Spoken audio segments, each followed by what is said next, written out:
We deserve a slightly bigger round of applause.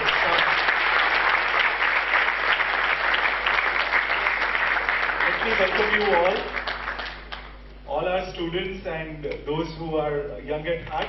Welcome to this very special program. You all are familiar with Bombay Chartered Accountants Society, so I did not get into the introductory part. And you all very well understand the objective and the value that you will derive out of this program. But before I get into the main program, we have a very important function. We have a book release to perform. This is an updated edition of book on right to information, which is authored by our veteran Shri Narayan Bhai Verma, who's with us. Narayan Bhai Verma is the youngest member of Bombay Chartered Accountants Society, and his energy levels are, something which we also can't keep up with.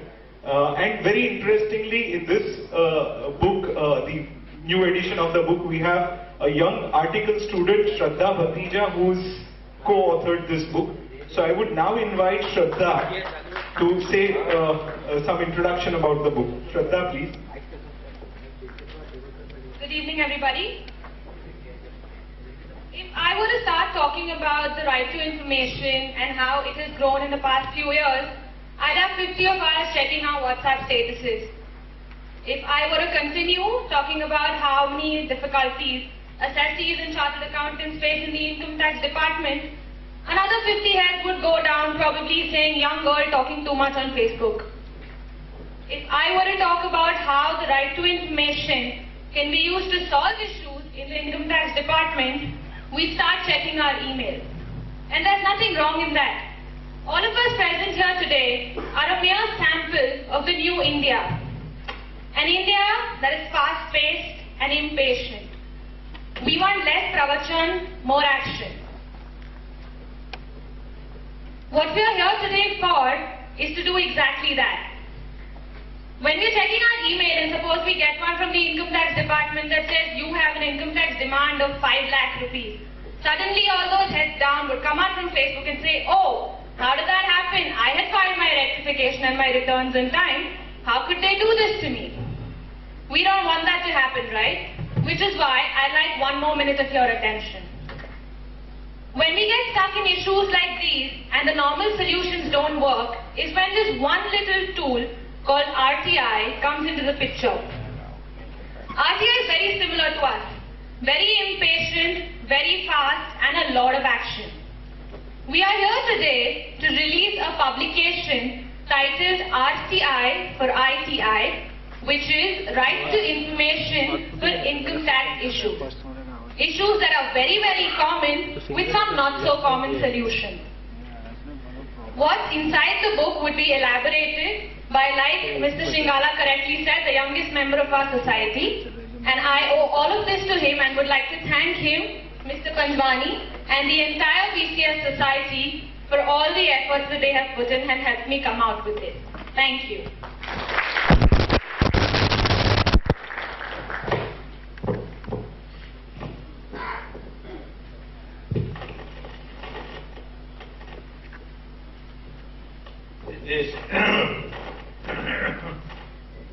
The announcement in this newsletter for today's program, Industry versus Profession.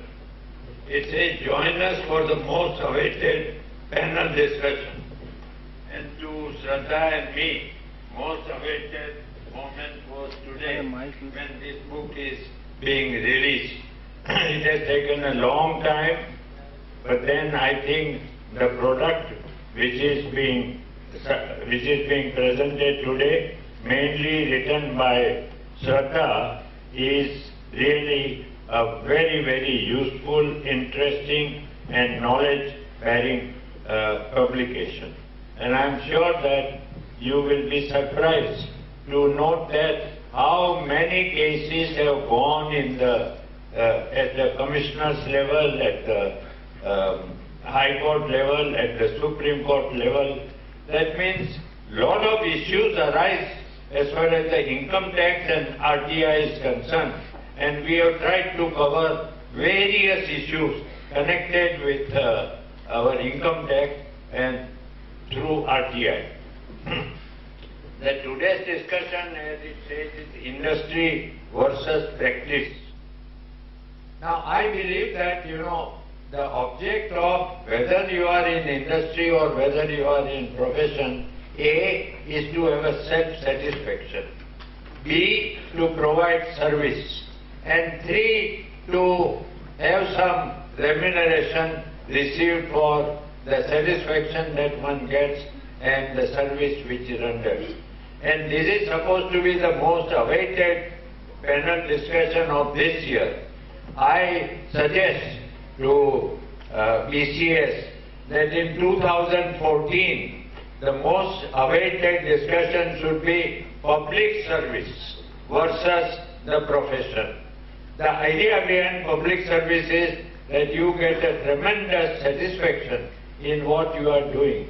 And in turn, you are satisfying citizens at large, you are satisfying clients, you are satisfying lot of individuals to whom you give the social service. As we do in BCS, at our clinic, hundreds of people, maybe even thousands of people we have served, and most of them, when they come, in their eyes there are tears, and when they get the information, the income tax refund and other things, there are very happy tears in there, and they bring panda and give us that. That kind of a service, RTI gives to citizens. It's a great instrument, it's a great tool, and I suggest that we all professionals should use more and more to make a democracy in this country more, representative democracy, more vibrant democracy, and more meaningful democracy. As Gandhiji himself had said, that political freedom is not the real freedom. The real freedom will come when people get a power in their hand, to see that bureaucracy is not, misusing the power which citizens have given to them. So with this background, I am very happy that we are here today to inaugurate the book, At last few months before, I think in June, it was, we released a book of a digest of full bench. But that time I was not present because I was in the hospital. So today I am very happy that I am here when this book is being released, though I came out of the hospital only on this Monday. So thank you very much for giving us this opportunity to BCS and everybody to write this book and make a presentation of that today to all of you. Thank you.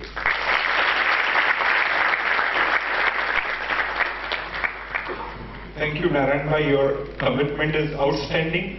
The Bombay Chartered Accountants Society is 64 years young and has achieved heights because of selfless commitment by such outstanding professionals like Narayan Verma. One more round of applause for him.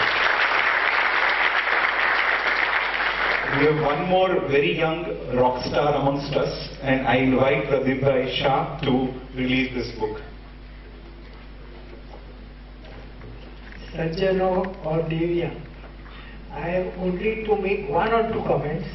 The book is going to be a great success because it is written by the bold and the beautiful.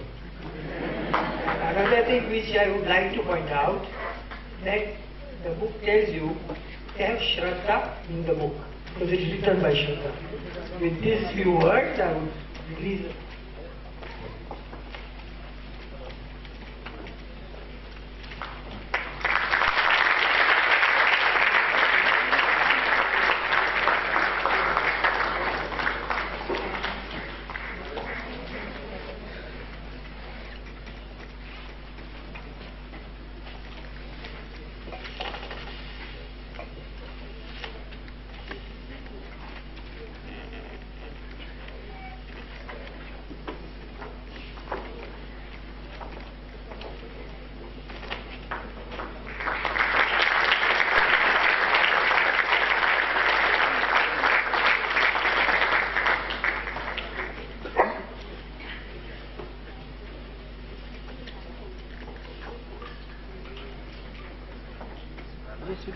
Thank you, Narayan Bhai. Thank you, Shraddha. Friends, this subject of the day is very topical. Today, our institute has roughly about 225,000 members, and that comprises of approximately 75,000 fellows and about 150,000 associates. Very interesting statistics. Out of 75,000 fellow members, there are about 12,000 members who are not in practice. So out of 75,000 members, roughly about 1/6 of them are not in practice. But out of 150,000 associates, there are about 115,000 associates who are not in practice. So that perhaps indicates the trend, and I recall a couple of reports a few months ago which said that the youngsters these days prefer industry over the practice. Now there are obviously pros and cons, and we have veterans to guide us through that. And let me also tell you that this program has been completely conceived and planned by a team of young chartered accountants, and I would request one of their representatives to take this program forward. I invite Jinal to take this program forward. Thank you, Nitin bhai. First of all, a very hearty welcome. Just to give you a brief background, Nitin bhai mentioned here that young group of chartered accountants which has kind of organized this. First of all, I would like to thank Naushad for giving this opportunity. We are a group of young or maybe under 35 chartered accountants forming part of the core group of the BCAS. Our mandate this year has been to organize events directed at the youth in the profession. This is one of the inaugural events in that stream of things, and please look out for more to come. Very quickly, just to give a very brief introduction of our panelists today. We start with Bhavna Ben. She will be conducting that discussion today. She qualified in 1976 and she is right now a partner with KPMG, handling their advisory service. To her left is Mr. Ronnie Screwwala. He is an entrepreneur at heart, and by profession he is the founder of UTV. He is the MD of Walt Disney India, and he is the founder of Unilater Ventures, which is a joint venture towards young entrepreneurs, promoting young entrepreneurs, if I'm not wrong. Yes. Okay. To Bhavna Ben's right is Mr. Ashok Wadhwa, founder of Ambit Capital Advisors. He qualified in 1981, so among the younger generation of chartered accountants, if I may say so. Next to Mr. Ronnie is Gautam Doshi. Who doesn't know him? Managing Director of Reliance ADA Group and spouse of Miss Bhavna Doshi, if I may. Well, one of the thoughts of inviting the two of them together was, if it's a debate on industry versus practice, then who better? Wife from practice and husband from industry.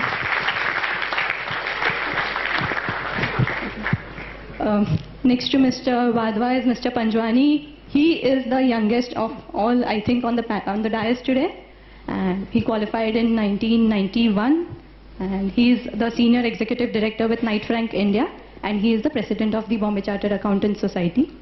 Last but not the least, Nandita Parekh. She is the leader of all the women in the industry. She likes to mentor them. She looks forward to any such occasion where she can mentor students, especially women. She is partner with CNK and Associates. Qualified in 1984, she did her MBA from Stanford, and right now she is handling the your son. Sorry, she did her MBA from USA, and she is right now handling audit and assurance in CNK and Associates. I'll also join if I'm not typing. Sorry. Just before, sorry, I missed it first time, so please excuse. I will request Pranay Bhai, Chairman of the MRPR committee, to give a memento to all the panelists as a token of our love and appreciation. Sorry. First to Bhavna Ben, please. Okay. Gautam Bhai.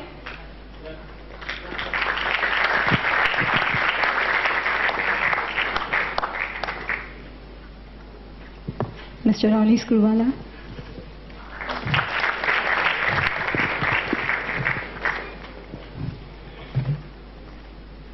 Mr. Ashok Wadhwa.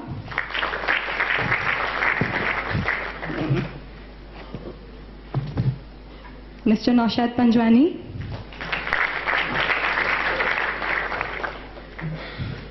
Ms. Nandita Parekh.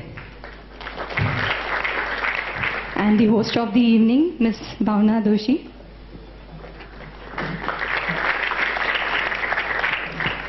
Thank you.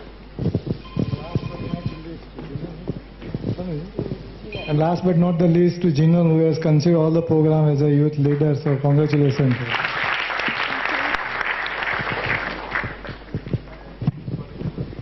Thank you, Jinal. We'll straight away start. The subject as to whether one should go in for practice or job is very close to everyone's heart, be it young, be it little older. And from the questions that we have received, people who have been in practice for several years or who've been in industry for several years are also thinking whether they should look at a change. So far as the younger generation is concerned, I'm sure all of you would have done your metrics. What if you were to go in industry? What if you were to be in practice? You want to be your own boss, or you want to work in a larger organization, you want to be with colleagues. What would be the revenue that you would generally earn if you were in practice vis-a-vis industry, and so on and so forth. Our attempt today is to help you taking the decisions. You may have some questions, some thoughts which are hazy in your mind, so we'll try and help you get some answers for them. The way we are planning to do this program today is I will ask first questions to the panel. You have sent the questions, and thereafter the floor will be open to you all. So if you have some questions, you can also raise them in case you've not got the answers to them. So first, let me straight away start off. I'll start with Ashok first. Ashok, when you qualified, by and large, people would go in practice, because those were the years when almost large number of people would go in practice. Almost 70% of our new qualified would go in practice. The scenario has changed now. Now we find almost 70% of the newly qualified going in for industry. So when you qualified, and Ashok did his articles from Haribhakti, after that you sort of went in for a startup. Starting Anderson's practice in India, which was totally new. What were the thoughts in your mind? Did you consciously think through that you want to be in practice? What were the thoughts? So Bhavna, there are lots of firsts here. Let me just start with a little preamble before I answer your question. Because for me too, actually, this is a very nostalgic platform. I didn't realize when I was coming here how many firsts actually relate to me on this platform today. So really the first eminent chartered accountant that I ever met in my life was Pradeep Shah. His daughter, Amita, older daughter Amita, was my classmate, which is Nanita's older sister, was my classmate for many years. The first person who gave me an opportunity to speak on a BCA platform was Narayan Verma. In 1989, when the India-US treaty was being signed, he invited me. I was still young, but then I was younger. And he gave me the first opportunity to speak on any platform, and that was a BCA platform. I remember that, Narayan Bhai. My first partner when I set up Ambit RSM was Gautam and Bhavna. We set up the firm together.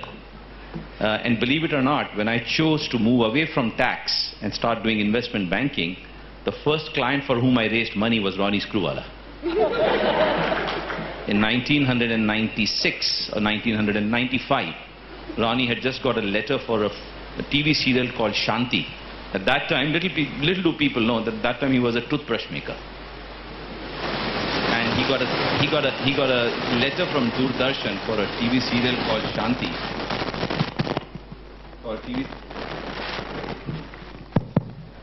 Thank you. He got a letter from Doordarshan for a TV serial called Shanti.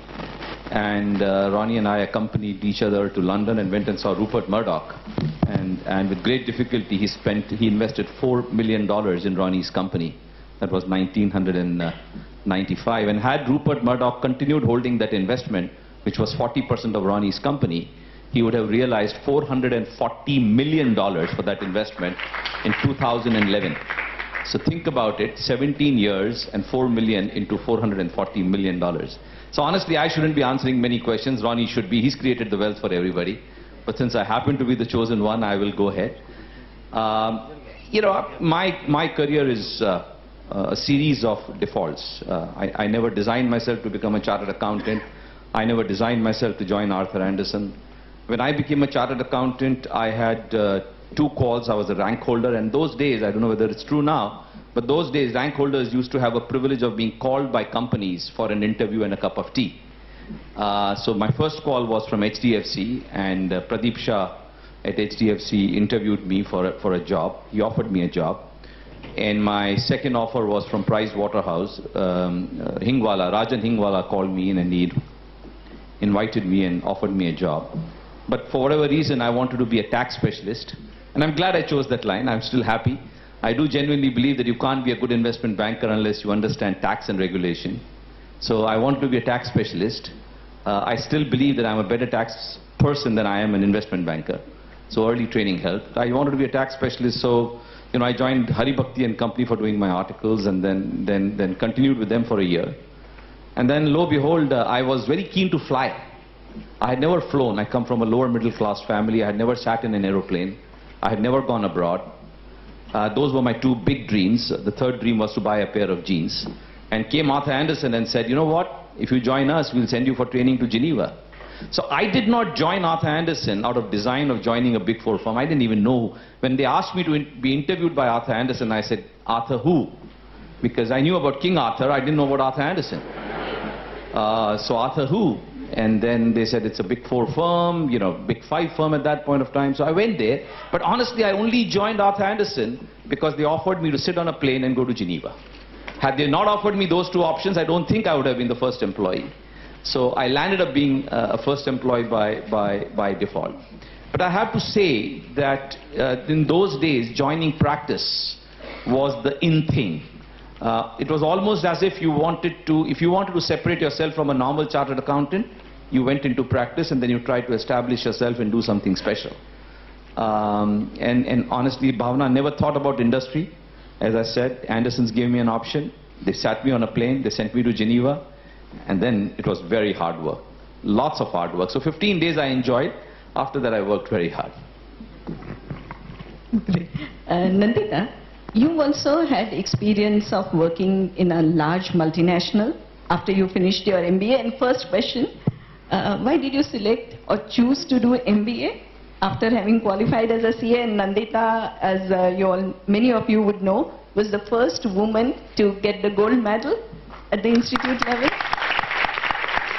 So after doing that, and with father being there and the ready practice being there, she decided to do MBA and join a multinational and then leave that and come back to India. So what was it? Well, to answer that, first of all, I would like to take back a little and say whether CA was a choice for me. Well, I'd taken forms for Jai Hind College and Sydenham College, wanted to do my medical. If admissions to medical college were easier, I could have been a doctor. I chickened out of medicine.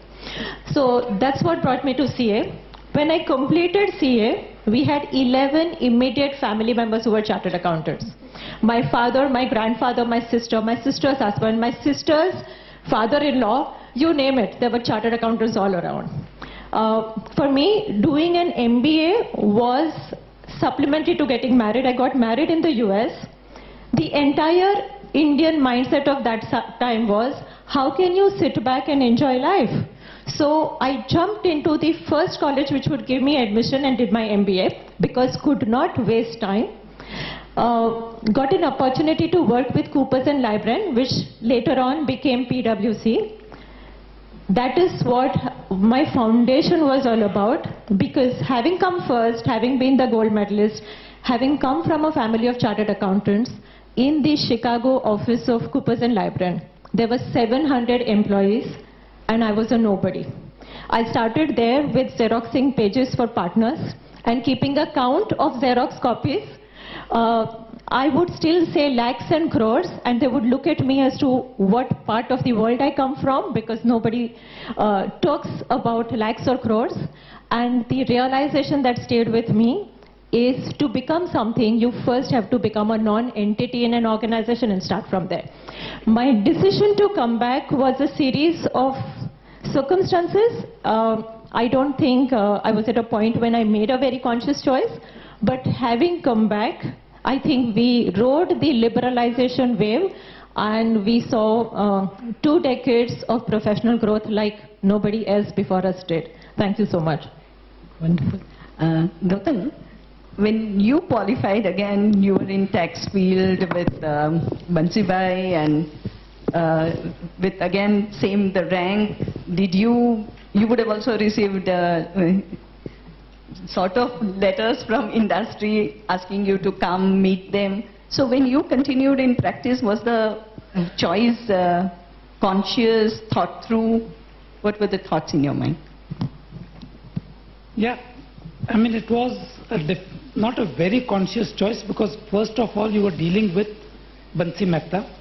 You had seen him as a professor, he was a role model then, and then you went and did articles with him, and he was a much bigger role model for you. And with a role model like Bansi Mehta, the idea was be into practice. I had a long chat with him. He tried to convince me that industry is good, and in particular, if you want to be sure of your remuneration, go to industry. Don't touch practice unless you are willing to wait for the period of time which is bound to be there, the waiting period. Perhaps that was one of the reasons why, because he was, before I joined practice, in a sense, he was also my first employer. I started my practice with him and then set up my own. So he was warning me that you are not really going to make money with me. You still want to join me, you are welcome. That was how we put it. And it was a great opportunity, because as I said, perhaps that feeling was there. One was overawed with his presence and the way one had worked with him. So I think that was one of those factors which changed things.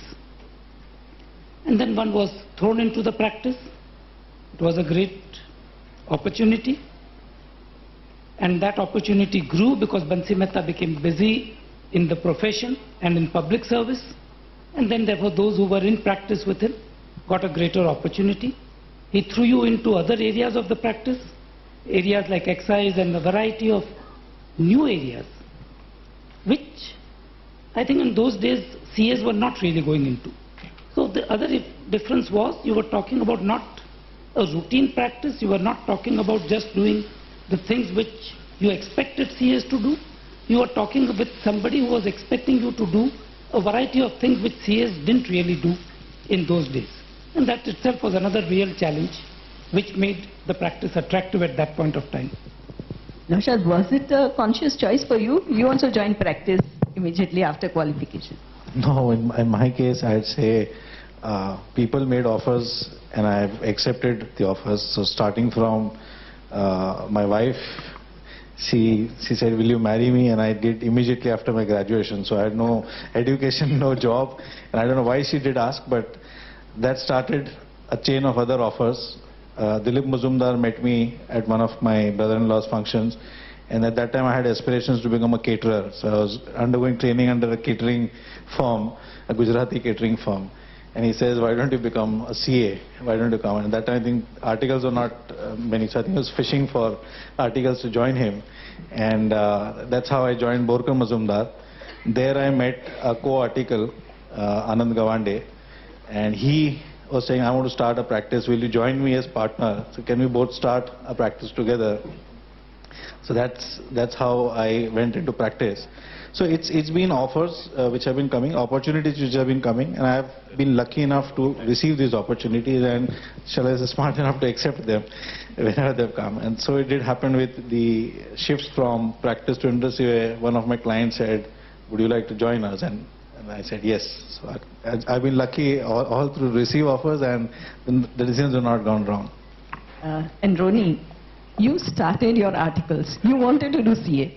with commerce background, you wanted to do CA, you started articles, and having started, you decided, no, this is not the place for me. So what were your thoughts? Yeah, I guess I am wondering what I'm doing here in this entire hall full of chartered accountants. I'm the only non-chartered accountant in the room, I think. Well, it's untrue to say that I wanted to do my chartered accountancy. I think after I graduated from my Bachelor of Commerce, as Ashok rightly puts it, at that early stage, it happens to everyone.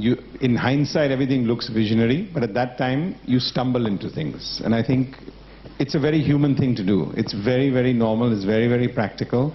That doesn't mean that you go with a little bit of your gut, you go with a little bit of thinking, you do a little bit of research, and then you move forward. And in my opinion now, in retrospects, that is when you stumble into it. Of course, when you're 40 and when you're 50 and you want to start something else, then it's a much more deep-seated thought.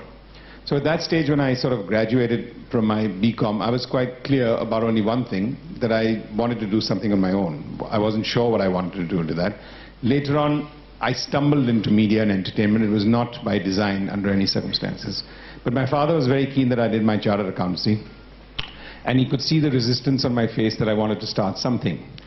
And as you know, in India, in 1990s, and frankly even today in 2012, entrepreneurship or doing something on your own is not normally looked at as the first reflex action. So for most people, and especially for parents and guidings, only if you really can't get a good job, then you're going to start something on your own. It's a default, rather than actually it should be something that should also equally be looked at as inspiration and something that you've taken the courage to do. So I think having seen that, he wanted me to go ahead. He actually got me reserved in the UK for doing my chartered accountancy. He got me to meet Mr. Darwala, and I did 3 months of articleship. And I misbehaved like mad during the 3 months, hoping I'd be fired every single day. As a courtesy, he didn't do anything. At the end of 90 days, I went back and told my dad, it's not happening. I'm not going to board the plane. I do want to do something on my own.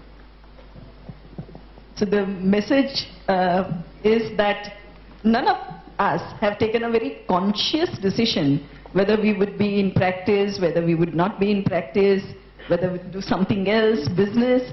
But it's the circumstances, the environment at that time, which makes you take that decision.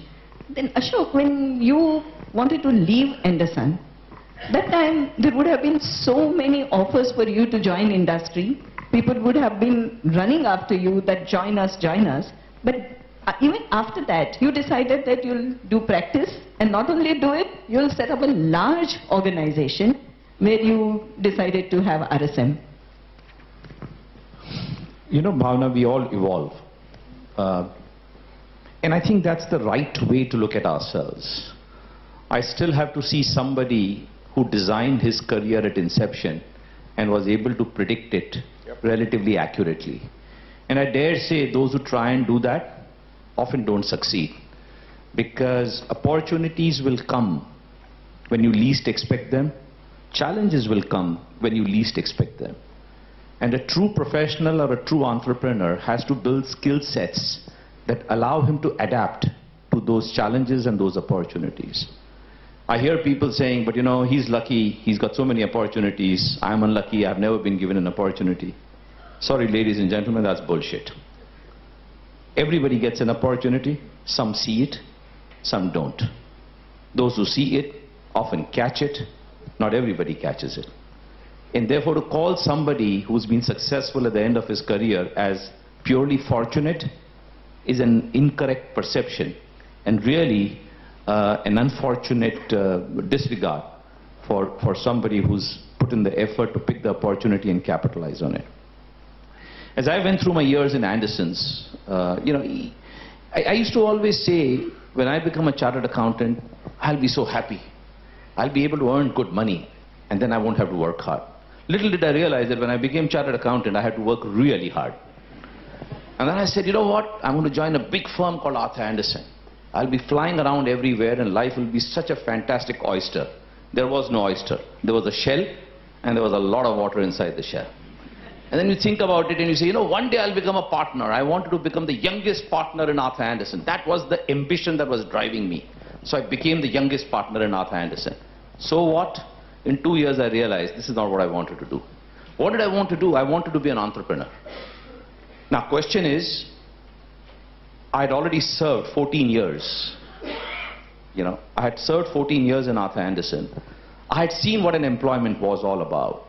I had worked for probably the best professional services firm and probably the best employer anywhere in the world. I was a participant to the creation of the finest professional services firm in this country. So all those were ticks, they were done. Something new had to be something different, had to be something more challenging. Otherwise, status quo was good enough. I still remember, I was probably the first chartered accountant, and sorry if it sounds a little pompous, but please do forgive me, because I wouldn't be fair in answering the question if I didn't relate these two facts. I was probably the first chartered accountant who appeared on the front page of Business India. And instead of providing me with some accolade, I got a notice from the institute to say, disciplinary action or why you should not be prosecuted for advertising. I'm not kidding. This is 1988, 89. And somewhere I was getting, a little concerned about whether I wanted to be in profession long term. Anyway, what I was best known for, what I knew best was the business that I had learned in Arthur Andersen, which was tax and corporate finance. And when I stepped out to truly nurture my entrepreneurial capability, I put together a team. Dinesh Kanabar was running Ratan S. Mama at that time. Gautam Bhai was running his own firm with Bhavna Ben. Ketan Dalal was running his own firm. And the challenge that I saw there really was that by 1997, the Big Five had really dominated the Indian accounting scene. I mean, really there was very little opportunity for the smaller firms. And I saw that in my own situation as the managing partner of Arthur Andersen, I was gobbling up the smaller accounting firms. And the question that came up was, can we actually create a substantial organization that is made of local talent and that can, through this aggregation of talent, prove that it's not in the brand name, but in the capability that success sits on. So really that's where the journey began, the journey of trying to prove that it's the talent that makes the organization and not the organization that actually makes the talent. And through the process of 97 to 2007, I have to say that I was very fortunate. Rarely have I met a person who's as fortunate as me. First employee of Arthur Andersen, participated in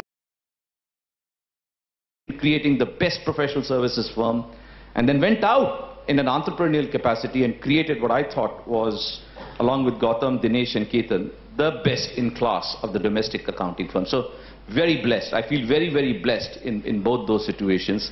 And I'm glad that I didn't choose to join a organization, but instead start an entrepreneurial venture of the type that we did.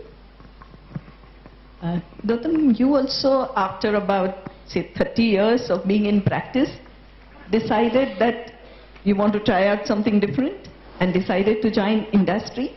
Now, what were the thoughts in your mind? Why did you think that you should join industry at that stage?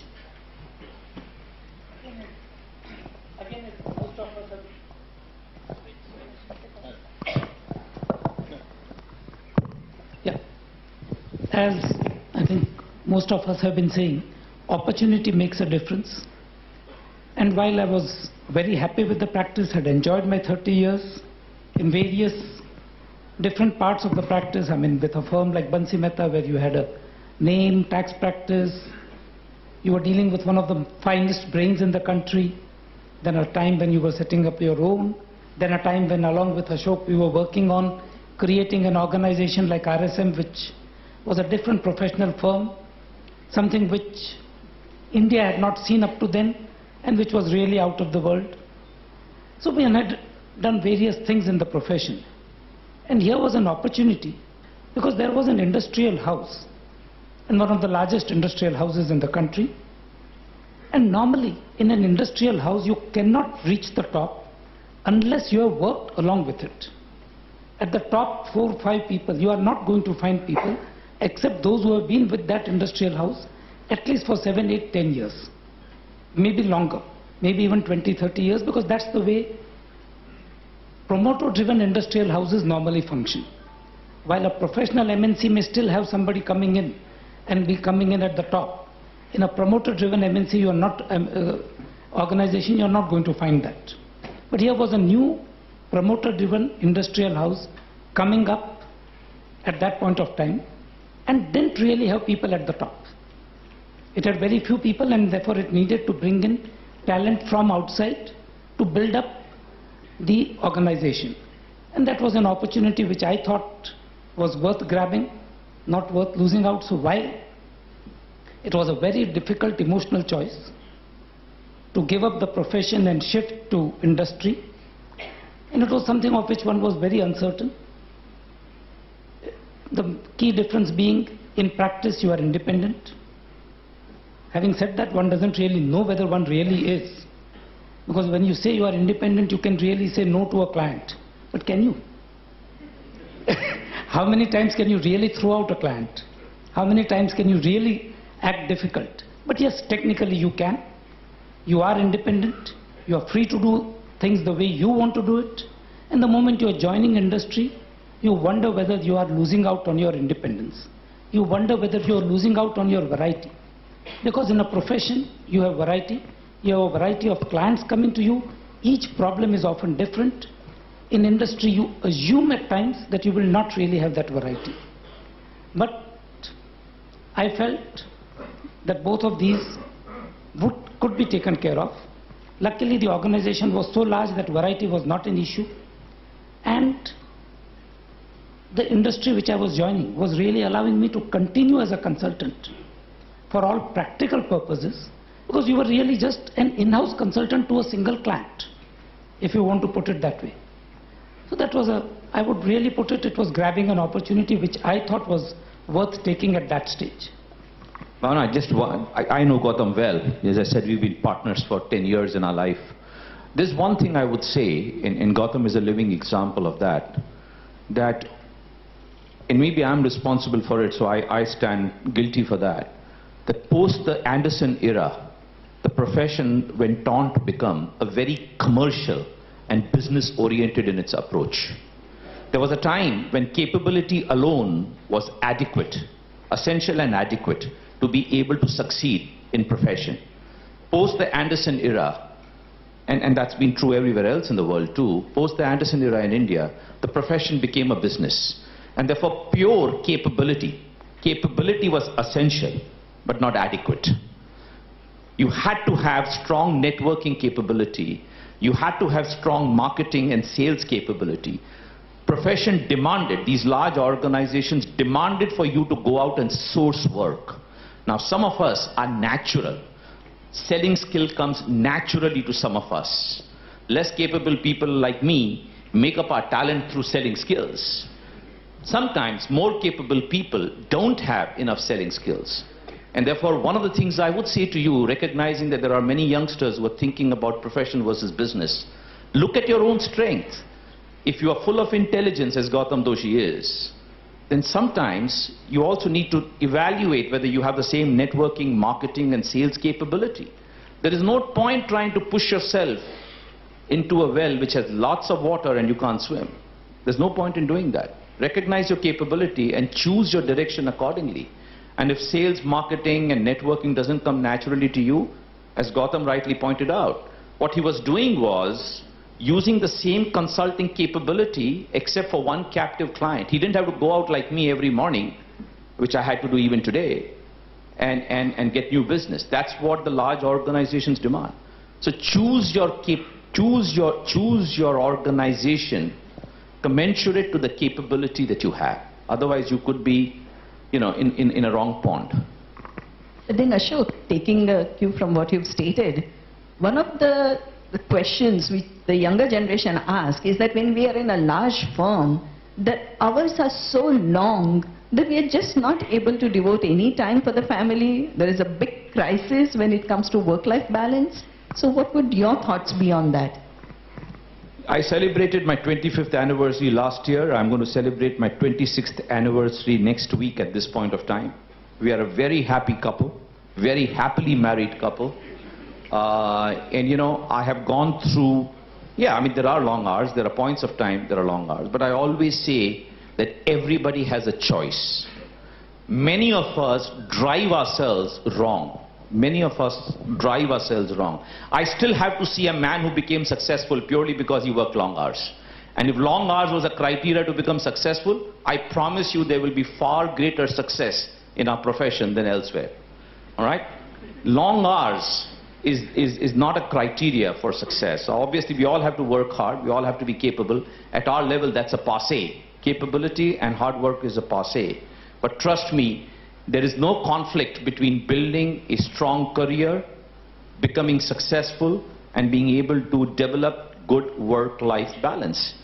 I mean, there are points of time when you have to compromise. I have not taken a breakfast meeting in the last 5 years. I will not accept a breakfast meeting in the last 5 years because for me that hour is a very important hour that I have to spend in my gymnasium. My health is very important for me. I will not accept it. Now, does it mean that I lose a few clients? I'm sure I lose a few clients. But does it matter to me in comparison to what I want to achieve in terms of a balance? No. My balance is more important than the one client that I'm going to lose. So be it. That's the choice I have made. And that depends on the stage of your career. Earlier days, you used to be at breakfast meetings, and I know how it used to be. Even today, I mean, he's just flown in from London and he's straight here with us. Long hours, I know, but of course, the point that you make is very important, that ultimately it's up to us how we can balance the... Bhavna, the reason I said I'm married 26 years is that my wife has had 26 years to adjust to my life. She's done a good job. Roni, what do you think? No, I think there's a lot said about this work and personal balance. And really, firstly, as chartered accountants, the first thing I guess everyone has is a very, very strong sense of discipline and a strong sense of time management. So I think that's a balance that you need to strike on your own. It doesn't get better as life goes on. I think it's just a balance that you necessarily need to strike. And I think it's not just family, because it's personal means also that today I think the best ideas or the best work that you can do is actually when you sort of take 5 steps back. So it's more about the fact that I'm sure the most productive hour for Ashok is in the gymnasium, because it clears his mind. He's set with the 4 or 5 ideas. He knows which 2 clients he's going to go and sell to who. He knows which 2 review meetings he needs to have where. And that's how it works. So I don't see the balance. You'll have to sit down and prioritize that. If the gym hour is the most productive hour, what's wrong with that? Nandita, did you face this challenge, what Ashok mentioned?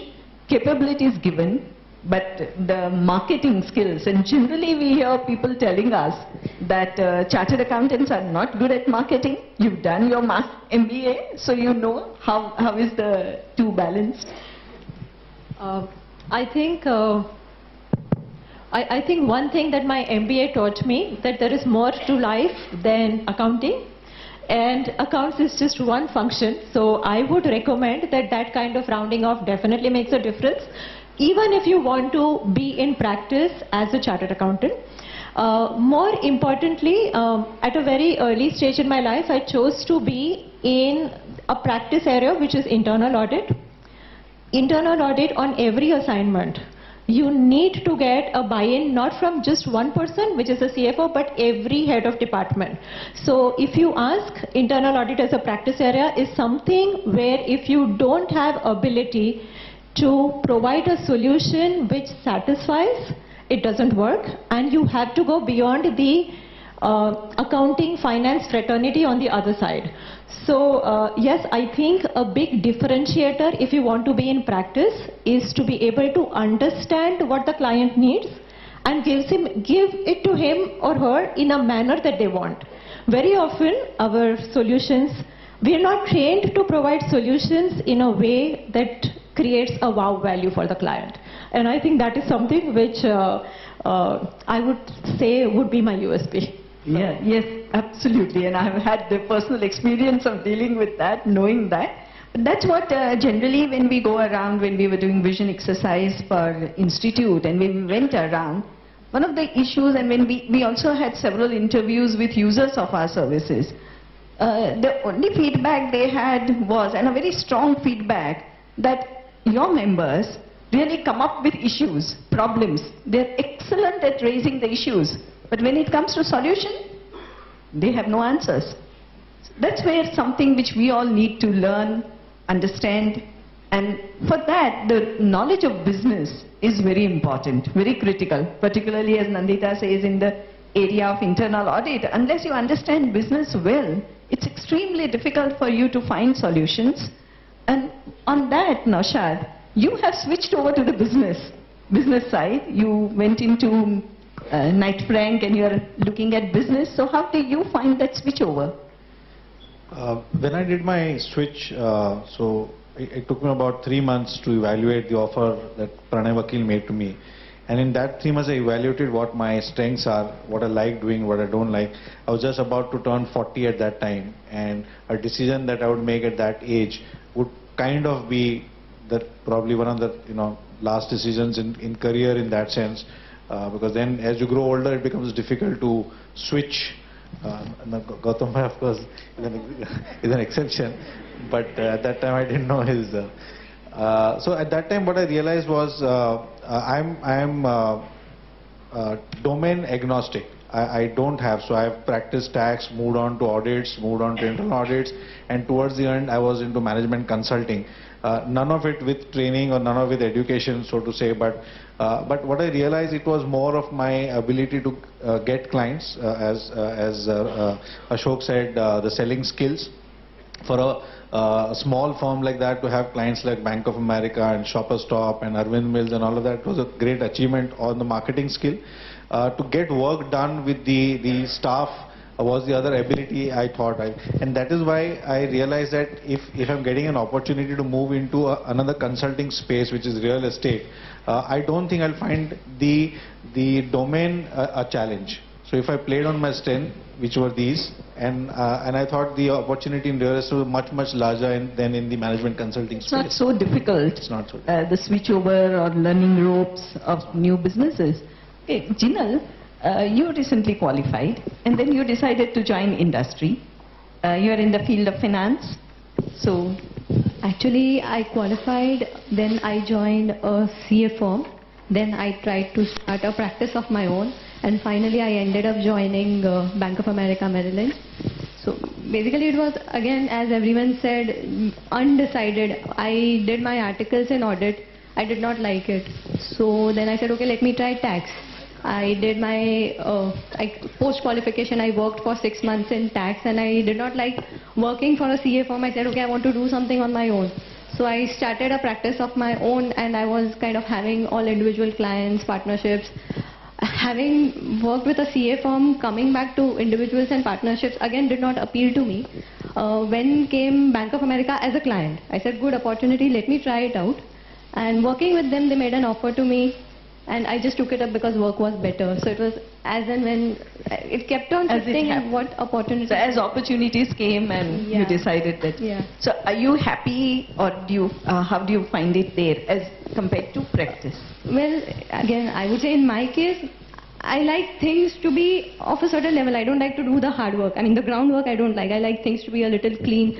So, working with small clients is a lot of messy work which you have to handle, whereas here you are working with an MNC, good work culture, good work atmosphere, environment, the infrastructure you get, the level of work which you do. So, I'm really liking it.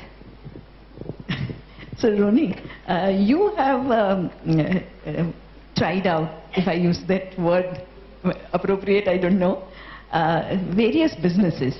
And ultimately you decided to move to this entertainment space. Now in that space there are not many corporates, comparatively unorganized. So how do you feel, I mean, how does it really affect your business or your entrepreneurial skills? Do you feel that area which is sort of unorganized still give? You know, I think everyone has to get used to the fact that we are an evolving economy. And in an evolving economy, many people who start organizations or corporations will find that they are building an industry while they're building a company. So it's a double challenge, it's a triple challenge in terms of pressure, but it's also extremely exciting because you're making an impact, you are forming an entire sector or industry, and at the same time you're forming a company. You have a very different view on things like competition when you're in that stage, because actually You also do believe that as people come up, they will be competitive to you, for example. But at the same time, if you don't have 5 more players in the sector in which you're playing and you're the only one, it's 10 times more hard work. So you begin to respect competition, you begin to respect many other aspects, you begin to respect the fact that talent does not necessarily get attracted to new industries. And for most of you all, you'll find in my career path that the high risk element is, okay, these are young industries. Will I get in there? Will I like it? Will I be able to sustain? Will it stay the course? And all of that. And I think there's no simple answer to that. But I think the exciting part for me at every stage was that we were building an industry while we were building a company. So I think corporatization is more a chartered accountant word, because for everyone it meant that if it's not in cash and if it's by check, then it's corporatization. But it's a lot more than that. But then you are in production area, and what we hear, maybe it's changing, but what we hear is that when you are a production house, you have to deal with whims and fancies of several people. There's no discipline, and the costs keep on increasing. So how do you deal with those challenges? Are there many sectors and industries where at some stage you're not dealing with whims and fancies? I think when you look at that, you know, the grass always looks greener on the other side. It never is. As I said, you have to cut your own costs according to where you want it to do that. So I think the luxury when you're looking at that is there's always be those perceptions from the outside. Media and entertainment has a high glamour effect, so it does sound very breezy and very colorful, and therefore from the outside it would look like there isn't a structure, there isn't a discipline. But I don't think the output would be there if there wasn't that kind of discipline. At the same time, the entire new economy, and not just media and entertainment, but the entire new economy of whatever we're doing here, in many aspects the sur is that you're creating something out of nothing. Now, the creative process, whether it's in media and entertainment, whether it's in the internet, and whether it's in advertising, and whether in many other sectors, at the end of the day, you are sitting down and you're creating something out of nothing. Can you always put a deadline to that? Chances are not. Because what's going to be more important? Time and a deadline versus the final quality that comes out and the final impact that comes out. So if you put those measurable tactics, and if you look at the fact that time may have been missed, it may be viewed as not the right discipline. But I think if it goes to the right level of excelling on something, so those are very, very subjective situations. But to me, I think, again, coming back to the main point, new industries in India, there are going to be plenty of them, and the entire new economy is filled with that. Will require patience of building an industry while you build a company. So Roni, there are quite a few of our young professionals who are wanting to get into the internet space. Variety of social media and variety of other things which are coming up. So what would be your advice for them? Would they need to wait for long, or is it some quick fruits that they can pick up, low hanging? What would be? Well, it completely depends on a lot of things. If you want to participate and be a chartered accountant or be part of the entire commercial and finance sector, I think it is definitely a horizon business. It's a frontier business, and it's going to gain by scale. But the first and most important part of any of these new economies, and I think Ashok very succinctly pointed out to that, you've got to first understand that you're not the critique from the outside. You're not looking at it as a vertical. You need to deeply immerse yourself in understanding the business that you're walking into. Because if you don't do that, and if you don't actually look at it from a 360-degree approach, chances are that you'll definitely perform a very vital function, but you won't be able to value add. And in the new industries, in the new economies, the criterion to add value on the table with senior management, mid-management, and work through, and not just talk about the yes or no's, is going to be the requirement. Ashok, you do several deals. So sometimes the deal doesn't go through, you've been working hard on it, maybe 2 years, 3 years, 4 years. So how do you feel about it, and how do you cope up with the negative feeling which comes in? You know, the biggest transition that I've had to make in my life is from an accountant to a banker. Because in an accountant, you want to spend more time on every transaction and hope that every transaction fails many times over. Because rarely do you have a business where for the same transaction you can bill the client 5 times if it fails 5 times, right? Once failed, second time failed, third time failed. Your clock is ticking. The client is paying you. And then you suddenly move to the investment banking profession where, you know, you only get paid when the transaction gets done. So there's a complete shift in terms of what your end objective is and how you go about preparing yourself for that objective. You know, the two things I have to tell you, Bhavna. One is generically true as we move up in our life, may not be true when you're in the 20s and 30s, certainly true when you're in 40s, and definitely true when you're in 50s, and may not be true if you're practicing pure accounting profession or in consulting, but certainly true as you move into investment banking and other what I would call risk-related businesses, is that some stage IQ becomes less and less relevant and EQ becomes more and more relevant. I'm a great believer, ladies and gentlemen, that somebody with average IQ and high EQ can actually be more successful, is likely to be more successful than somebody with very high EQ and relatively lower EQ. The emotional quotient actually is critical, both as you move up the ladder, but equally as you shift from what I would call relatively safe businesses where you bill per hour or where your sales are guaranteed, to businesses where there is a higher risk and of course a higher reward. And you know, I think we just need to learn to do that. We just need to learn to do that. I mean, here is an example, isn't it? I went to London for a meeting. The meeting was supposed to be in Geneva on, today is Thursday, right? So it was yesterday, Wednesday. Tuesday morning. You know, I left Monday night, Tuesday. Wednesday, the meeting was supposed to be in Geneva. We sat in Geneva airport for 5 hours before the flight took off. By the time I reached Geneva for the meeting, the guy who was supposed to meet me in Geneva had already shifted to some other location. So then we had to drive 2 hours to go see him, right? We couldn't finish the meeting in time. So I flew back to London, and yesterday he flew to London to meet us. And just when I thought the deal was happening, I had to take my flight back to India. And 9 o'clock in the night, I sat in the plane, and the plane didn't take off until 1 o'clock. If I had 2 hours more, I would have finished the deal. But that's life. I can promise you, when I restart the meeting next week in Delhi with the same two people, it'll go back to zero base, and it'll be labor from all over again. Now, you know, if I'm able to complete the transaction, I'm still fortunate that over 2 attempts I was able to do it successfully. But there are transactions you track for 3 years. When Putney happened, the Putney transaction, I tracked Putney for 4 years, brought it to a closure 3 times for one of the 3 brothers to disagree each time. And by turn, today this one, second, this one, third, this one. But eventually your perseverance has to win. So you know, as you move up the career, it doesn't matter whether it's accounting or investment banking, but as you move up the career, and certainly as you shift, as I said, from fixed income to variable income model, it's very important to develop perseverance, patience, tenacity, all of which effectively count as one word, EQ. So my invitation to you would be, train your EQ versus your IQ beyond a point.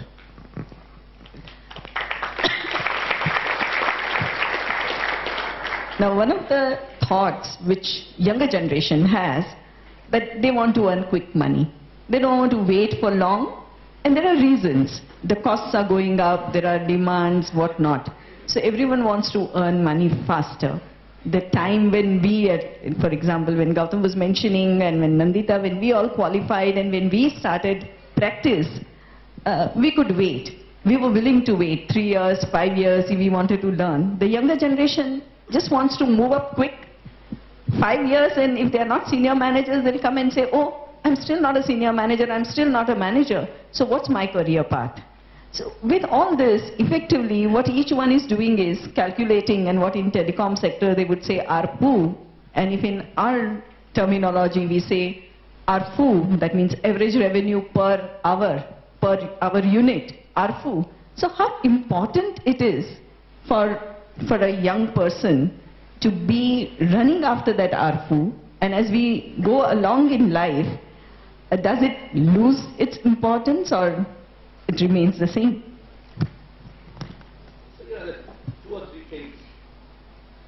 Sorry, can you hear me? Yeah. There are 2 or 3 things I firmly believe in. First, there is absolutely nothing wrong in dreaming big. Actually, there's everything wrong in not dreaming big. So there's absolutely nothing wrong in being aspirational. There is absolutely nothing wrong in you know, trying to aim for whatever you wish to aim. So dream big is my first mantra. Absolutely no problem with that. Second, if you're trying to build a business, there is a famous saying in our organization, businesses are built in the long term. Profits and losses can be made in the short term. I still have to meet somebody who built a business in the short term.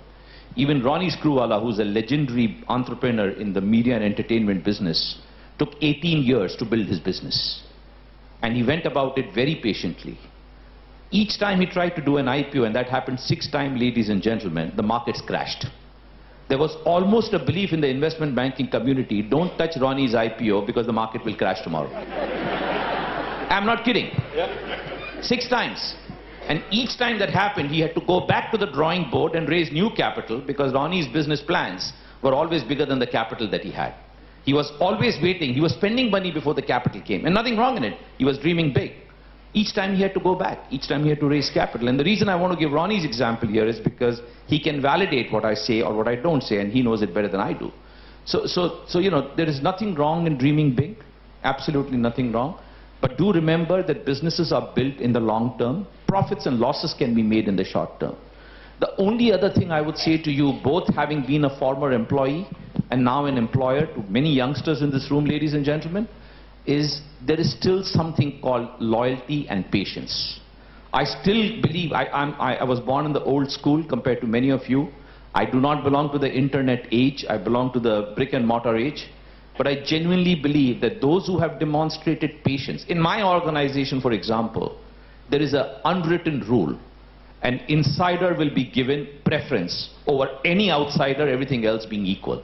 Of course, we will not discount capability, but assuming that capability is equal between 2 individuals, an insider will always be given preference both for promotion as well as for compensation. And I'd like to believe that most organizations, even in this day and age, even in the internet age, continue to believe in that concept of loyalty and perseverance. So, for God's sake, dream big, be aggressive, but don't be impatient. That's the virtue that you need to, that's the balance you need to adopt between aggression, dreaming, and impatience. Don't be impatient would be my one very strong emphasis to all of you, ladies and gentlemen. If I can just sort of add to that, there's this word jugaad that everyone feels in India. That, what the hell? If we can continue to do business in this country with the kind of headwind that we face, we must be the best entrepreneurs in the world. Well, guess what? We're ranked 99th out of 110 in the world as an entrepreneurial nation. So I agree with him. There is no shortcuts in this thought process. The second, I think, is a lot of people in India fear failure. So on one side, you've got this element of saying, I want to do something quick, but then you're going to fail really hard. And then what are you going to do? Because if 1 out of 100 succeed and 99 don't, are you going to stop there or are you going to persevere? Because at the end of the day, the real success comes because failure is always momentary. At that moment, it sounds like a failure. The next day sounds like a comma. It's never a full stop. It's always a comma. And then you've got to pick it up and go forward for the next one. But if you don't have that tenacity and you go back to where you were, then the concept of aspiring for a quick buck doesn't make sense. So at the end of the day, it's about staying the course. Absolutely staying the course. You have some thoughts on that? No, I think they have been very well explained both by Ashok and Ronnie. But I think in today's day and age, the one thing which we must accept also is that things are going to change much faster than what they did earlier. So while I'm staying the course, patience, etc., certainly as part of your career plan, that's something which is essential. But if you're talking about the areas you're going to be in, I think you cannot now wait and grow into a certain, before you know the Companies Act, you will have a new Companies Act. Before you know the Companies Act, you will be dealing with competition law. And by the time you learn competition law, you will really be dealing with some other law in this day. So you will need very quick reflexes to be able to shift and grab opportunities as they come, learn that art, get immersed into it, and get out of it and get into the next thing which is coming up. And that's the truth about internet. So before you know what is social media, you'll really be talking about some other altogether different way of doing things on the internet. So that's part of it. So we are talking about, one thing is vis-a-vis organizations, vis-a-vis the people with whom you work, vis-a-vis the way in which you interact, yes, you need to have and learn the art of patience. You need to be willing to go the course. But when it comes to the job you are doing, when it comes to the matter you are handling, I think the time has come when you perhaps need to be very, very quick in your reflexes and shift as soon as the market is shifting. Because otherwise you might be really left behind, is the only other way of looking at it. Nandita, you have...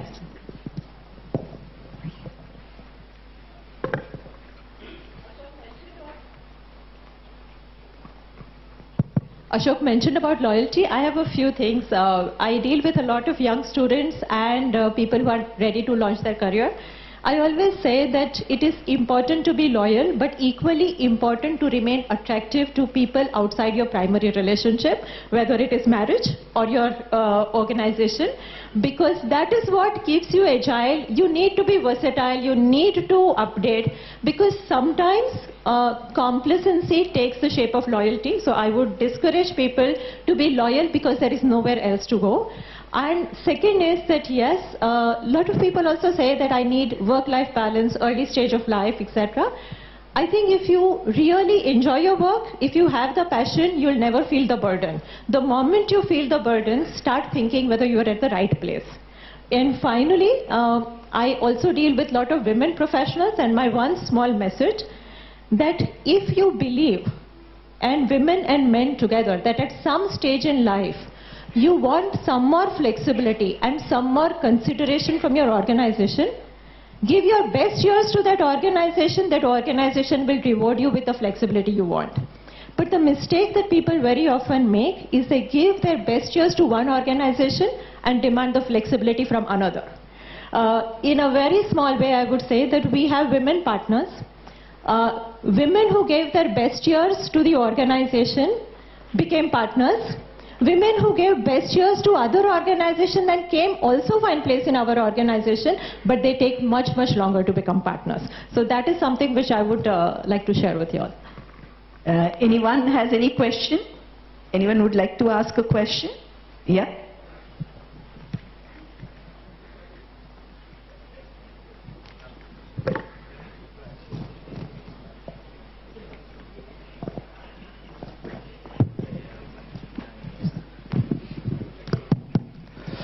Hi, Jinal, first of all, you can take a bow. First event and it's absolutely fantastic.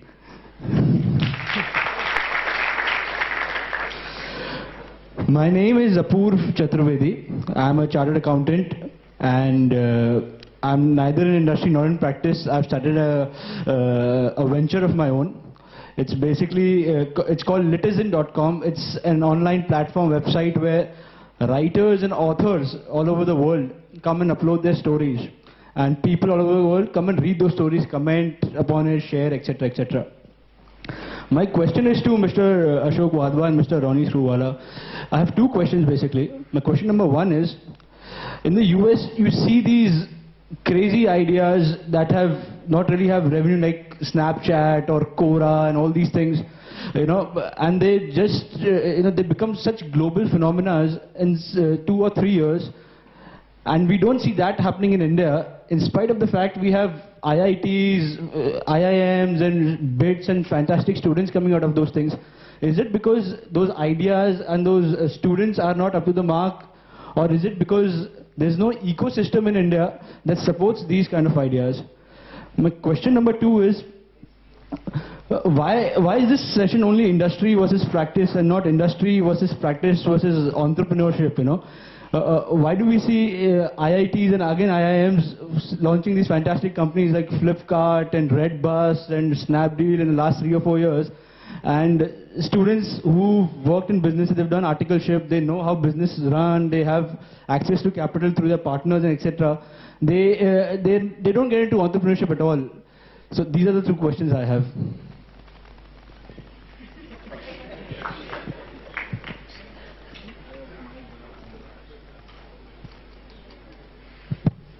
I can see you're reading a lot of the Economic Times, first.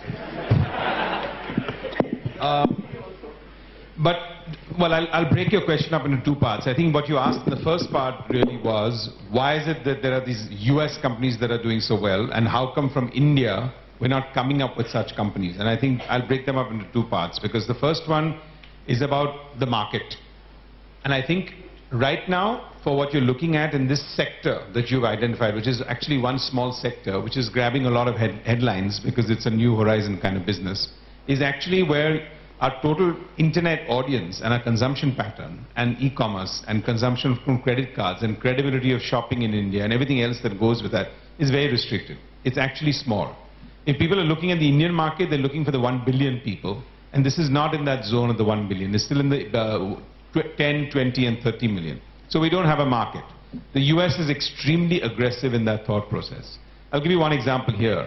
I always find in India, when we're having this kind of a thing, the front 5 rows are always empty. Everyone goes and sits at the back first. Whereas in the US, I wouldn't ever be able to, only the back rows would be empty, because that's on the last come, first serve basis kind of situation. So I guess what I'm talking about is the normal sort of externalizing and the aggression that people have and the self-confidence with which they have, the lack of fear for failure. All of these is part of the ecosystem and the DNA that goes with that. And the third one is, yes, I think when you're looking at funding, obviously when you're coming out from IIT or from IIM, you've got to be able to go out there and become an entrepreneur and take the guts for it. And I think that is an ecosystem where funding is becoming slowly and slowly it's getting evangelized. But today I still think it's at a raw stage.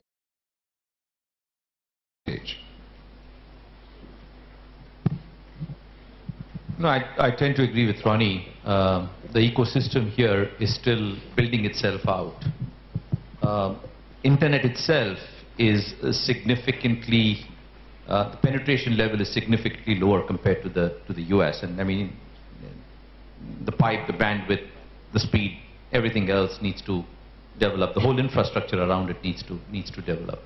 I think that just two other points I'd like to add. One is, somewhere as we grow, whether it is due to the society, pressure from the society, or it's indeed self-imposed pressure from the family sometimes, because we do grow up in joint families. In the US, you're left alone at a very young age, and then you kind of learn to fall and get up and walk on your own. Here, there is a family safety net around you all the time. Fear of failure is a taboo in India. Fear of failure is a way of life in the US. And that's a big difference. I always say that if you didn't have fear, you can never lose. Think about those who have won. Go back to the legends. Go back to Dhirubhai Ambani. Go back to the man who has made something really substantial in my own lifetime. In 1992, and Gautam knows this well because we worked together on this transaction, Anil Agarwal walked many, many miles to come to a station in Patna before he took a train to come to Bombay. And in our own lifetime, he's become a multi-billionaire. You know why? Because he doesn't fear failure. He doesn't worry about losing what he has. And I'm not saying he's indiscreet. I'm not saying he's a gambler, because obviously those guys go to casino, not to the business world. But, fear of failure is a major taboo. And that surrounds us so closely that it inhibits us very often from going out and using our natural capability to experiment with ourselves. We ought to experiment with ourselves. I remember when I was a youngster, well, not so many years ago, when I first bought my Merc, I remember it was an Arthur Anderson. I used to be scared of people seeing me in a Mercedes, because I feared that the chartered accountants would keep me outside of their community if they saw me going around in a Mercedes. I remember once I saw Deepak Parekh get down at the Taj, and I parked my car half a kilometer away because I didn't want him to know that I had a Mercedes. Fear of being disowned by the society in which you live. Now, I don't care about what I wear. I'm like Ronnie. I dress up the way he does. I learned from him. I don't belong to the media world. I'm a chartered accountant. But hey, listen, I can carry color on myself. I don't fear it. So that's a big issue that I would say, please bear that in mind and don't fear failure. In our organization, there is a saying, risk of failure is not a risk. Risk of reputation is a very big risk, just to give you a contrast. But risk of failure is not a risk. Everybody has the license to fail in our organization.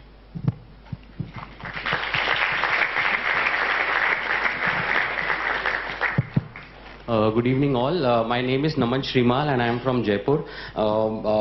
I would like to start with thanking Naushad for creating such a youth group, which I am also part of, and creating such a kind of great seminar. Thank you, Naushad.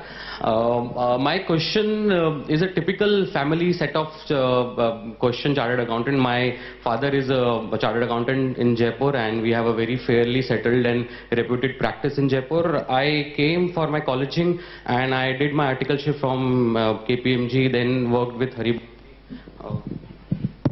And now I've shifted back, 2 years back to join my father's firm, and you have a typical set of good and reputed clients, but now I am confused sometimes how to create a balance between growing up, finding new clients, finding new avenues, and to satisfy the clients which are already there, because they are fairly good corporate clients, and then to create a balance so that I come off that shadow of my father and then create something of my own. So how to create a balance, how to mix up all the things, and I think Nandita would be the most perfect person to answer this question, and others people also including in the dais. Thank you. Navan, I think when you create something of your own, you get out of your shadow, get out of the shadow of everybody around you. So first is decide what excites you and create something. Most of the firms have opportunities open because they are definitely not catering to all services. Pick up a service area which interests you. Geography is also expanding, so you can fly beyond Jaipur, I'm sure. And most importantly, clients or organizations will for some time think of you as part of the dynasty or part of this, but I think your conduct will make you different in the way you are perceived. So I think that is my brief answer. You can remain in somebody's shadow only if you choose to remain there. Thanks. Just let me.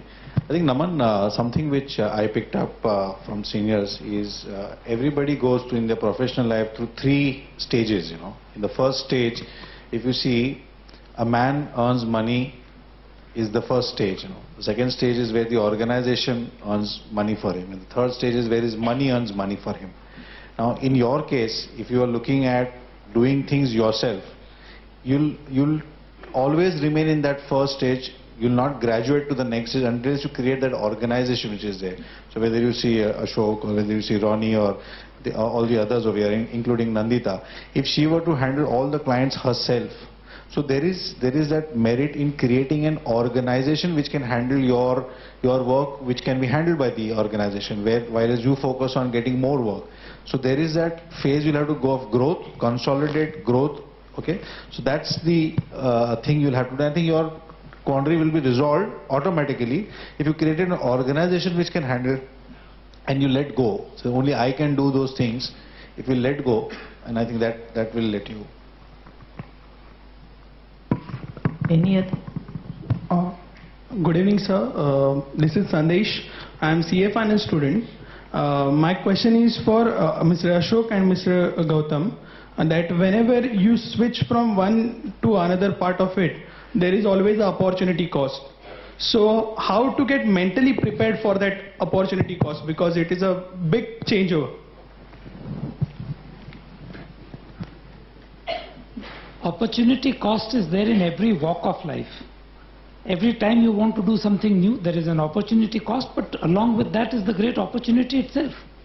That something new may be something exciting, it gives a challenge, it gives an opportunity to do something which you enjoy. So it's just a question of a simple cost-benefit relationship, and if you are going to enjoy it, if you are getting involved in something which you think you like, then I don't think the opportunity cost of having to relearn something is very material. And that is where perhaps our profession comes in, that basically we are trained in certain basic skills. We are not really trained, and I don't think we should really, and that we should change a little more, that those basic skills should be ingrained much better, and then the rest is up to you. You keep changing from time to time. You have here examples. Naushad said that he did different things. Time for risk carrying. within the same profession.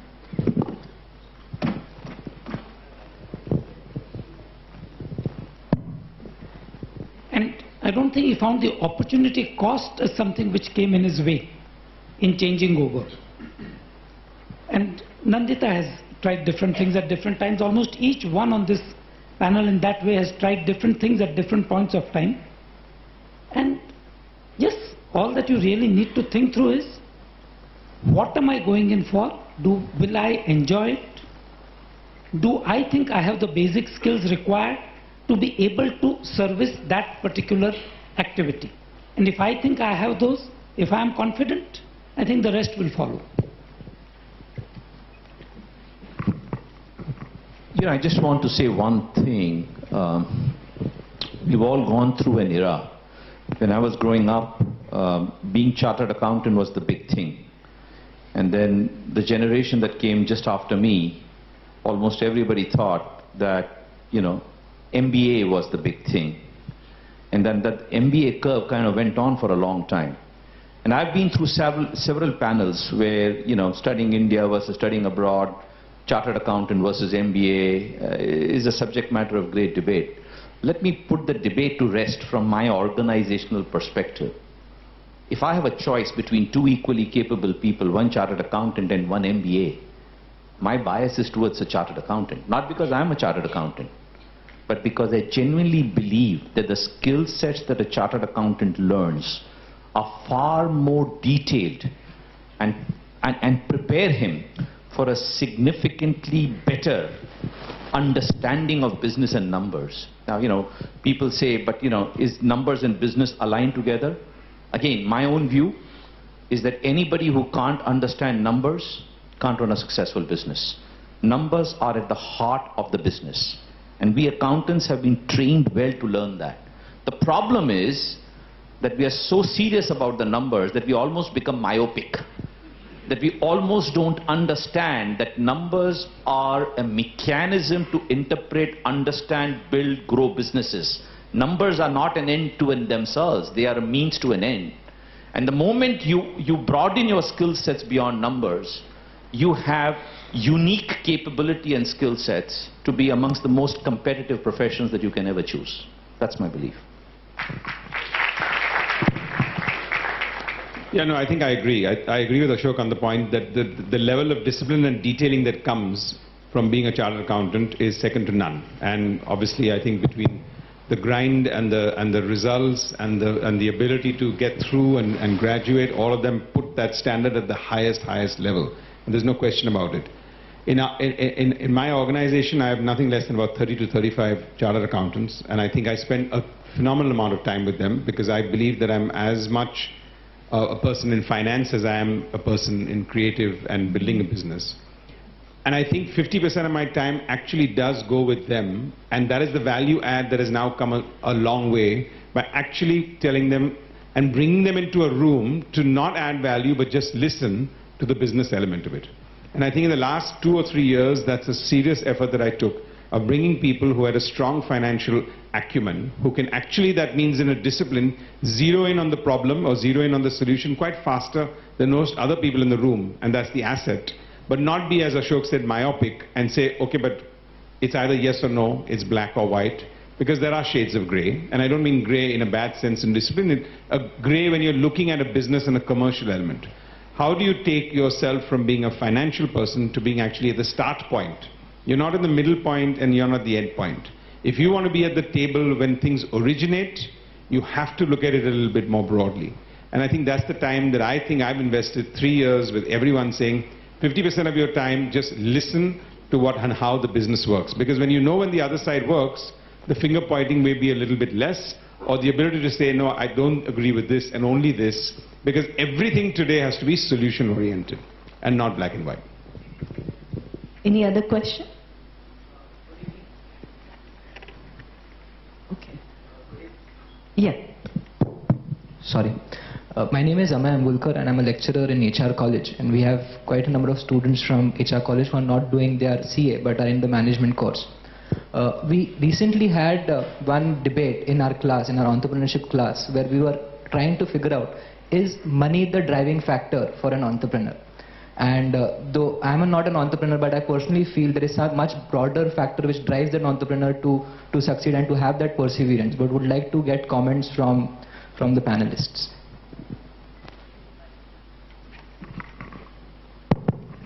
I think money is not the driving force, but money is in a way a measurement at the end of the day. So none of us go into business to create balance sheets or to write balance sheets. At the end of the day, it is the balance sheet which tells you whether you've been successful in what you've achieved or not. So while entrepreneurship involves a lot of things that you're doing, but the sigma of all of those efforts and endeavors, it does translate into your wealth which is created. So definitely money, if you're driving after money, probably that's not the right approach. But if you're driving towards creating value and a passion that is there for you, that is the success. And of course, money is the measurement of your success. What other way in a business environment than your balance sheet? I guess I'll give you my personal experience, where my simple answer will be no, money is never the driving force. I think in the 18 years career in that context, there have been many times when I've actually bet the company and looked at that. From a wealth creation point of view, when you're an entrepreneur in a large firm, you normally draw the least amount of salary. I know there is an Economic Times article that will tell you about 20 or 30 promoters, but the actual reverse is really true. Chances are that if you're really the founder, you'll draw the least amount of salary. Your standard of living, till you create a certain level of wealth creation, will always be very, very different. So it's never ever the money driving factor at all, and it's a lot more than that. I think today, if I can just point out, as much as the world is changing and as much as it's changing in terms of decision making and evolving, I think the younger generation today is also thinking about what impact they want to make. I think 20 years back, not everyone was thinking what is the impact I'm going to do with either whether I'm a professional, whether I'm in practice, whether I'm an individual or working in a company or an entrepreneur. I think today that is becoming an important factor. And I think if we just hone on to that, our level of satisfaction in what we do over the next 5 years and 10 years, especially in a country like India, if we can question ourselves, what is the impact? And I don't mean impact meaning social and rural and CSR. I'm talking about any impact, life-changing impact in that thought process. We believe in media and entertainment. We're in the impact industry because we are shaping lives and shaping minds and shaping thought process in some form or the other. So we're a custodian of a great responsibility. And I think that's a driving force for one, and so on and so forth. Any other question? Because we have 5 minutes, so I'm not... Yeah. We want to give the ladies a chance now.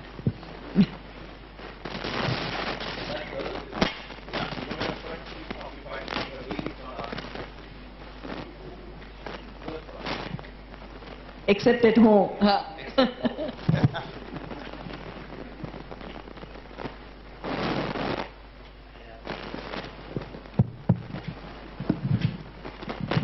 Good evening. My name is Shraddha Batija and I shall take Ronnie sir's advice and sit in the first row the next time around. Okay, question is to Gautam sir. If we look at this debate genre-wise, so like a CA student, we generally divide our avenues into audit and its stream, tax and its streams. So if we look specifically at tax or tax litigation in particular, then what would be a better choice for a fresh CA, industry or practice? I think if you're looking at tax in particular, then any day practice is perhaps the better choice.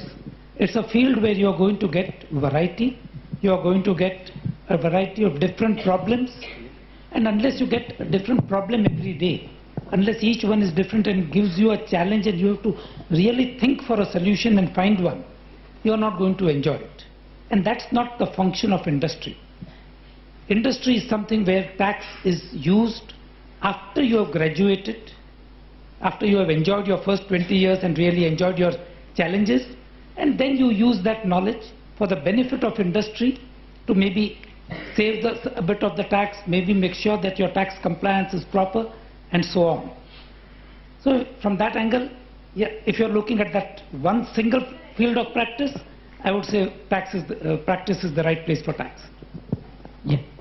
Last question and then we'll have a quick round. I must compliment BCA for giving such an excellent opportunity to the members. Now, I belong to a generation, more aligned to Ashok and Bhavna and Gautam. We are third generation chartered accountant, now the fourth generation sitting here. The dilemma is, and I'm not talking from my point of view, the members, the younger members who are coming in the profession, 92% is the statistics that they go in for job now. 90 to 92%. Only 10% of the freshly qualified chartered accountants are going for practice. Now, and anybody who goes in for job in the first few years, it is virtually impossible for him to come back and start his practice from zero. So that means we are losing out those 90% membership forever. They might be in practice as an employee in the big firms, and they might graduate to become partners in those firms. But they will never feel that pride which Ashok feels, or Ronnie feels, or Gautam would have felt, when he was, that starting something, that entrepreneurship, that satisfaction of having started something on your own, made your own path, and then come our point. And why I say, it is because, you heard Apurva that they've gone into this internet, and this citizen.com. That is the yearning, that's the thing, that we want to do something different, this practice takes us nowhere. So can you tell whether the people should come in practice, or it's something, we'll forget about? Yes, this is the question which we get in several forums. Particularly people say people are not coming in practice, so what's going to happen to the profession? Most of the freshly qualified opt for either working for large organizations, sort of employment, or getting into employment, and many of them wanting to get into business. So how do you see the future? I actually don't agree. And I'll start with my own case. I was an employee. I worked for Arthur Andersen. I worked for Arthur Andersen 14 years. I inculcated all the skills that were needed to go out and compete in the world with the same Arthur Andersen.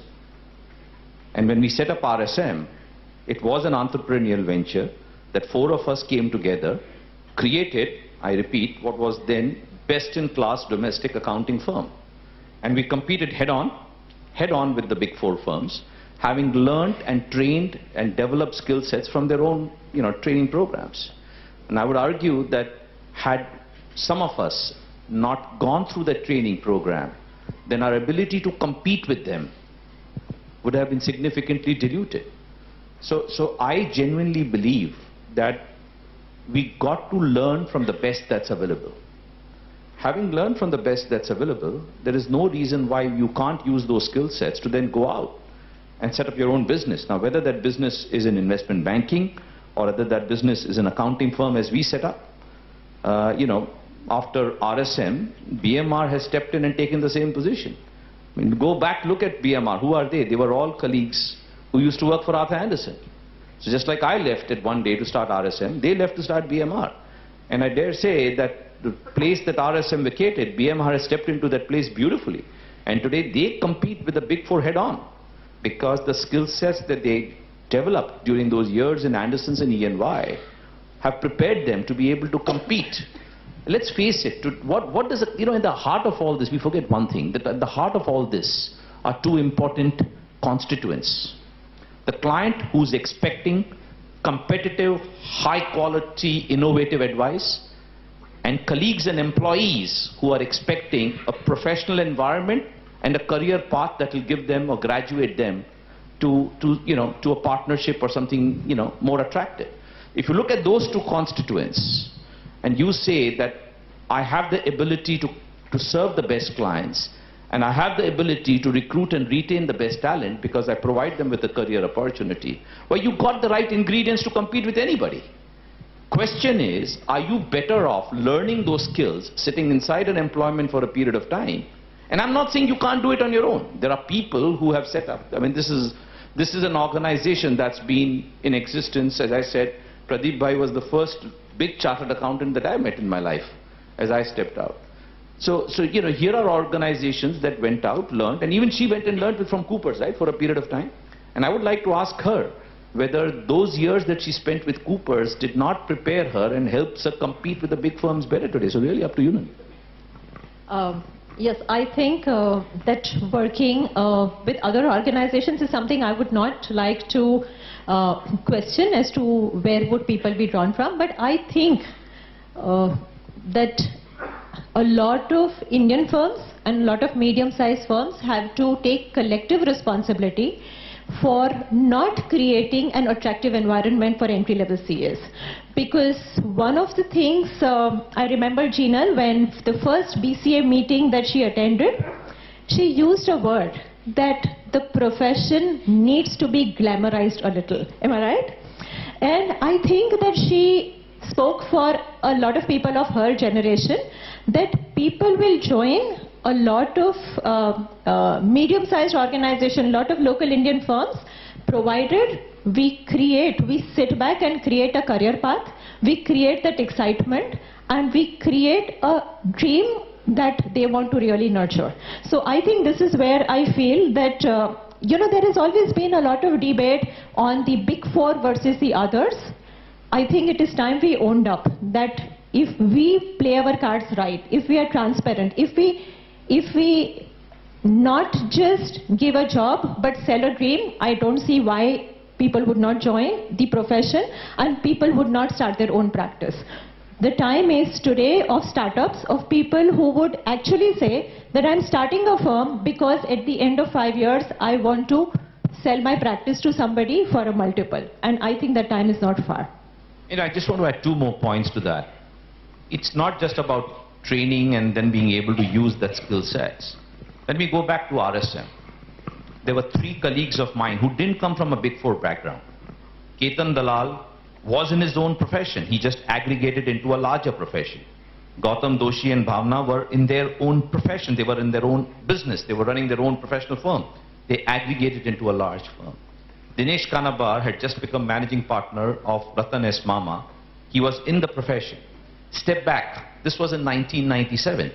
Each one of them, I argue, would be as capable as the best chartered accountants that I have met in my life. Each one of them. And yet, look at the prominence that each one of them has achieved during and post RSM life. Please, this is not an attribution to me. This is an attribution to the collective wisdom of the people. And there were 19 of us at that point of time, including Gautam, Bhavna, and many of us, who created that organization. It's the collective wisdom of those people. But look at the prominence that those people have achieved. Dinesh Kanabar is the deputy CEO of KPMG. Ketan Dalal is the chairman of the tax practice of PwC. Gautam is, managing director of ADAG Group. Bhavna is a partner with KPMG. And I dare say that if you look at each one of them, Sunil Kapadia is running, he's a guru in E&Y. Amrish Shah heads the tax, the M&A tax practice for E&Y. Hiten Kotak runs the M&A tax practice for KPMG. And the reason I'm rattling out these names is because the inherent skill which was there in those people got a platform and a visibility that they have leveraged. It's not that somebody gave them, they were all very capable people. They just got a platform, and to their credit, they leveraged that platform to create an outstanding position for themselves. So I dare say that good and capable people can compete with anybody. All that you need to do is create an environment that is conducive to retaining and training such people and making them more capable of dealing with competitive client situations. I think Nandita used a very good word. Again, I think Jinal used that word. Poster boy. You said you need to glamorize profession. Every business, every sport, everything that needs to be successful in life needs a poster boy. Until Sachin Tendulkar came to play for India, there was no poster boy. And cricket was a very popular but a fumbling profession. Think about the ascendancy of cricket after Sachin came in. Vishwanath Anand is creating the same for chess. There are examples of young Swiss nationals today becoming champion Swiss tennis players because Roger Federer sits in front of them.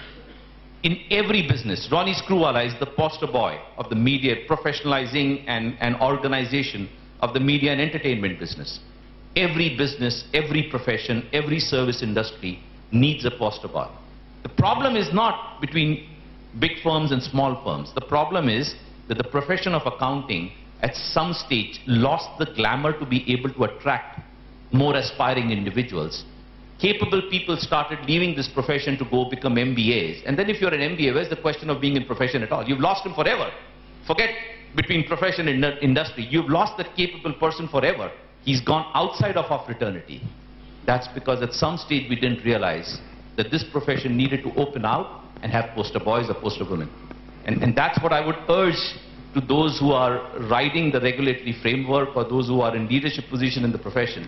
Try and create good examples, because those examples will really set an opportunity and an aspiration for youngsters who want to become something in life. Absolutely. So well said.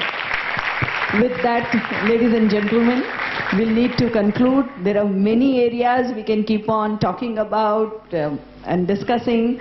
One of the areas which often comes up is, should I participate in public service activities?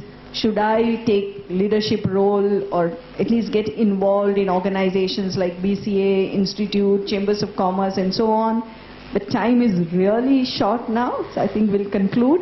Last advice from all, if you want to just say quick something, what do you see the opportunity or challenge I for the would say profession? that if I have to make a case for profession, it would be that it gives you an opportunity to remain young, because you are with a lot of youngsters, and that makes my life tick. Thanks to all of you. And second, it gives you a chance to touch a lot of lives, which sometimes other options may not give. Thank you. I think industry or profession, you got to have a passion to pursue. You got to know what your likes, dislikes are. You got to know what your strengths, weaknesses are. And you got to build your career around it. And I think that's where I'd say that each one needs to do SWOT analysis, which we at times don't do. We do it for others, but when it comes to us, we don't do that. So that's mine.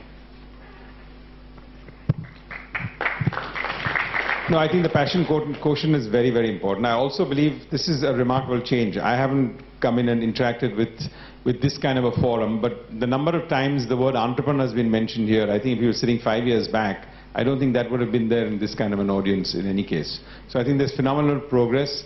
The very fact that we're sitting here interacting in a very, very different manner, and the questions that are being asked here are not necessarily about one silo or the other, in itself is a positive one. And just go ahead and really search deep into exactly what you want to do and dream big. Thank you. Thank you. And yes, we are in a profession which I think is going to change, and change tremendously. And yes, therefore all these debates will continue. Small firms versus big firms, and big firms with bigger firms, because it's a question of organization, it's a question of different services which industry needs, and they're going to change very fast. We need to be prepared to meet that change, and that is where perhaps besides us, we also need the institute to also start considering whether it really needs to change the basis of our education and training so that we can really meet the needs of tomorrow.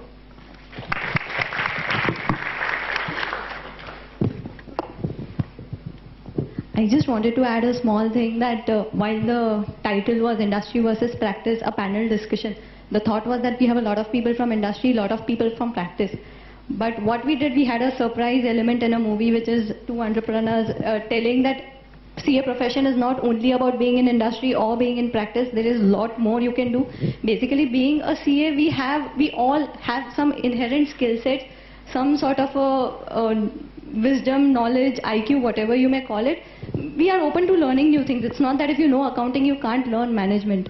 We can do everything. Let's just be open. Let's not have the fear that I can't do this, or this is what a CA should do.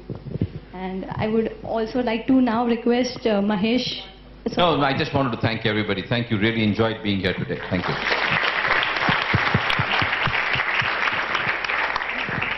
I'd like to request Mahesh to give a...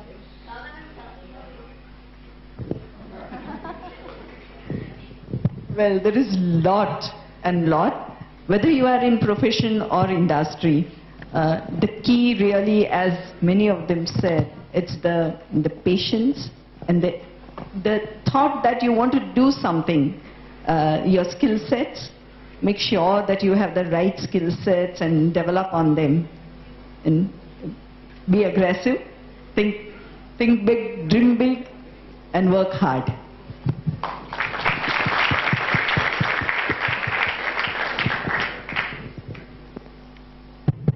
This event, I need to thank both Jinal and Mahesh who have organized this event. And Mahesh, would you conclude this? Friends, before the pleasant task of the vote of thanks, just a few announcements to be made of the events of forthcoming events of BCAS, the details of which will be available on the website as well. There's a lecture meeting on a panel discussion on the alternate wars on the 17th of December, that is Tuesday, at the IMC. The Taxation Committee of BCAS has organized a full-day seminar of scrutiny assessments, appeals, penalties and recovery on Saturday, that is tomorrow, 14th of December, at the IMC. The Human Resources Committee of BCAS has organized the 12th Residential Leadership Camp, a spiritual retreat, from the 30th of Jan to the 2nd of Feb at Chinmaya Vibhuti near Pune. The Indirect Taxes and Allied Laws Committee presents a workshop on the Act, Service Tax and Allied Laws from the 21st of December to the 3rd of May. The International Taxation Committee presents a seminar on presumptive taxation for non-residents on Saturday, 18 Jan at the IMC. The International Taxation Committee presents the 14th Intensive Study Course on the Double Taxation Avoidance Agreement at the IMC on 14th of December. The Indirect Taxes and Allied Laws Committee presents a half-day workshop on valuation under indirect tax laws on Friday, 20th December at the Gulmohar Hall at BCS. Now, moving on to the pleasant task of the vote of thanks. Friends, I think you'll all agree that we have been guided at this venue by stalwarts not only in the profession but in India today, and some of the biggest names have guided us on the career path and the career choices to be made, and what are the thought processes that are required. And for that, I would really like to thank each panelist for coming and giving their valuable time and their guidance to us. A special thanks to Bhavna Ben for conceptualizing and moderating this entire discussion, and it would not have been possible without you. Thank you.